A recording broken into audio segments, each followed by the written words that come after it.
Hello, this is Shannon Muir Broden for Own Your Own Tale. And as part of a Wellness Wednesday series, I would like to talk about stream of consciousness journaling.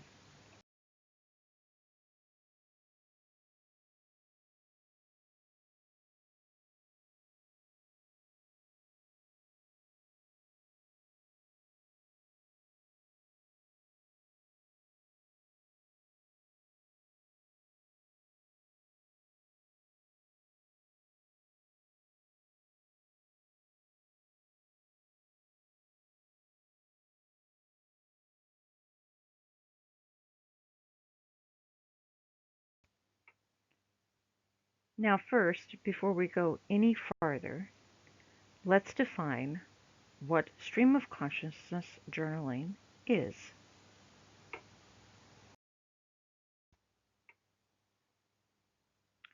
The simplest way of defining stream of consciousness journaling is that it involves recording what you think of as it comes to you and not editing as you go along writing.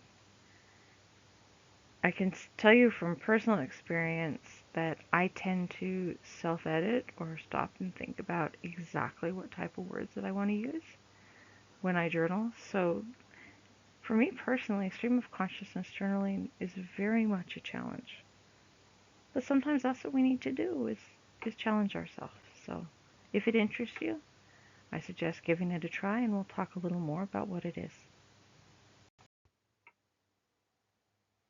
What you use for stream of consciousness journaling really depends on both your writing style, which is how you choose to write things down in general, and what you feel would be easiest for you to use to accomplish stream of consciousness that might in fact lead to the least self-editing in the long run, at least for the short term. So pen and paper, dictating to a phone app, voice recording, or if you felt inclined to do video logs, video recording could be an option too. From my own personal experience, I've noticed that dictating to a phone app can often lead to misspellings and misinterpretation by the app at the end of the day.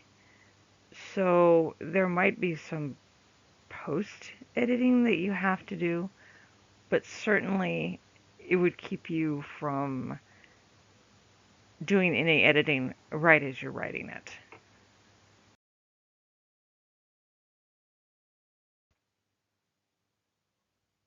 Let's talk about stream of consciousness journaling and its relation to wellness.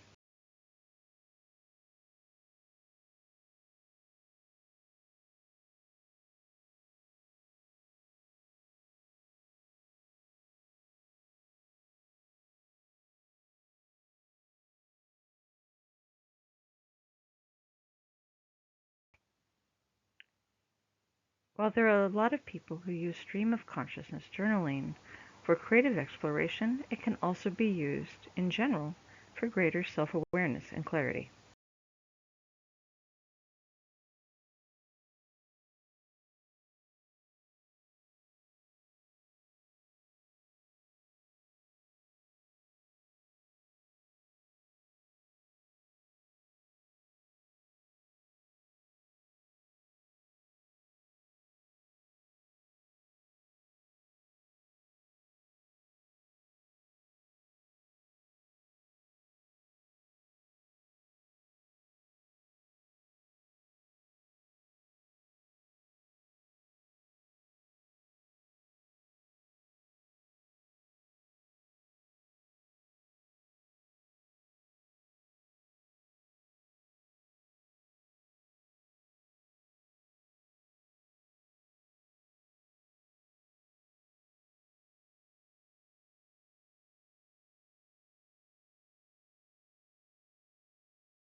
And though I've already mentioned a couple of these pointers, I'll go over them again along with some new ones. Some things to remember when doing stream of consciousness journaling. Do not self-edit or change words as you go along. That defeats the entire purpose of it being stream of consciousness. It seems more or less, and I can even say this from personal experience, but it's also the general recommendations that I've noted from others, is that stream of consciousness journaling works best in quiet settings. Simply, at least from my point of view, you reduce your chance of being interrupted. Whether you are using it in conjunction with wellness or in general, one of the primary goals always seems to be about being able to reflect and integrate not only what you write out, but then coming back to observe and look at that and determine what you learn as a personal takeaway from having written it down. Sometimes, and this is true of me for sure, that there may be things that I understand, but until I see them written out myself, then I realize what it is that I'm thinking.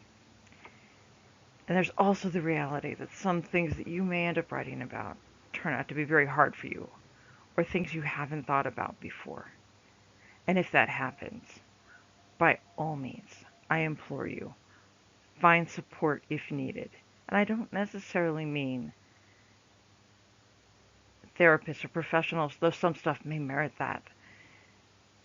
If you've just written something that you really feel that you need to share with a friend to get through, do that. Don't keep it to yourself. There is a certain amount of vulnerability that comes with doing stream of consciousness. There are multiple ways meditation can be used with stream of consciousness journaling.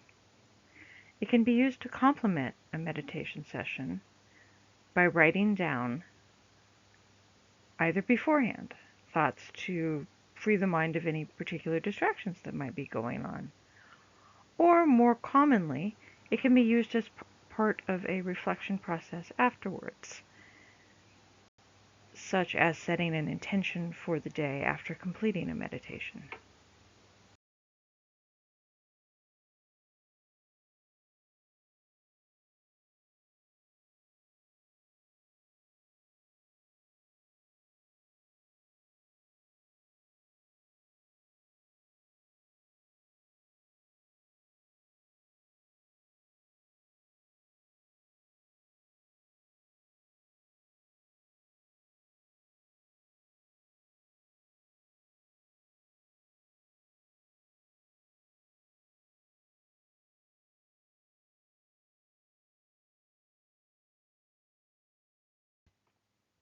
Now, if you're wondering what kind of meditation is a good fit for stream of consciousness journaling, ultimately it depends on your goals and needs, but focuses might include a waking meditation that you might do at the start of your day, or perhaps ones that focus on stress relief or inner peace.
Now, it's important to find an instructor that works best with what you want to do, whether in person or online.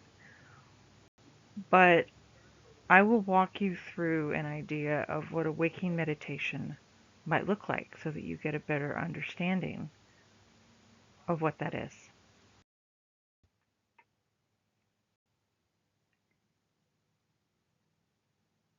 Such a meditation would begin by setting up in a quiet space. I'm using an image from a beach here just to kind of set the tone in your mind, but go wherever works for you.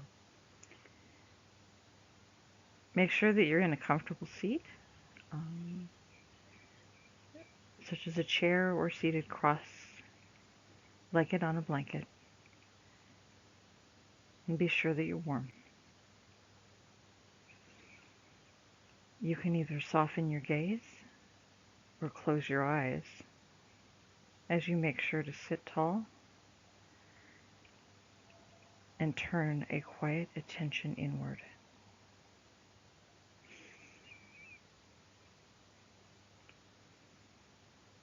Be sure to follow the quality and the rhythm of your breath, but don't force it. Just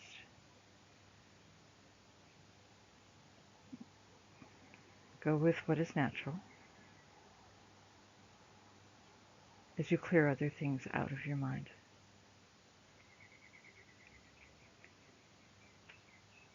Rest the palms of your hands on top of your knees or on your thighs, depending on how you're seated.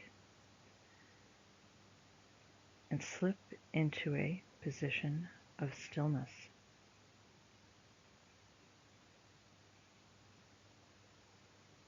Up until now, you've been focused inward.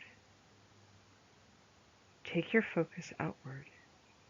Listen for the sounds around you, either nearby or if you're outside. What different things are you hearing around you?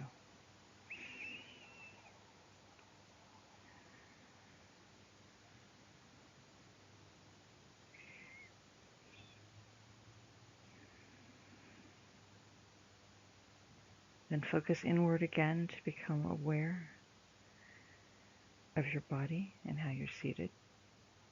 Make gentle adjustments so that you are straight once again with your head over your heart and the heart in alignment with your pelvis.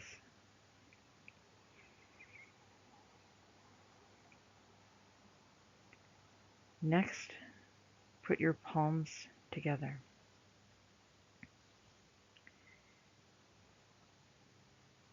And then put your chin down toward your hands, toward your heart.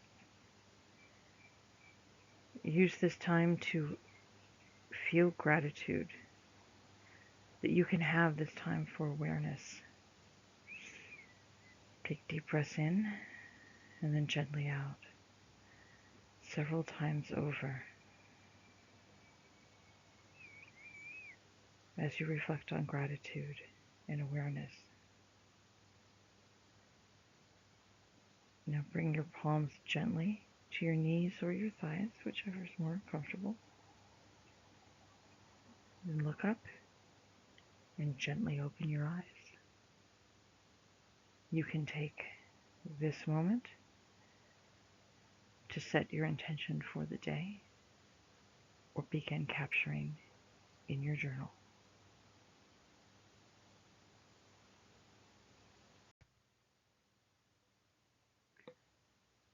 Thank you so much for your continued support of Own Your Own Tale. Please feel free to visit our website, ownyourowntail.com, or our YouTube channel, on Instagram, or at our Facebook page. Again, Own Your Own Tale is here as a journaling community to help support and inspire you and your creative health and well-being. Best always.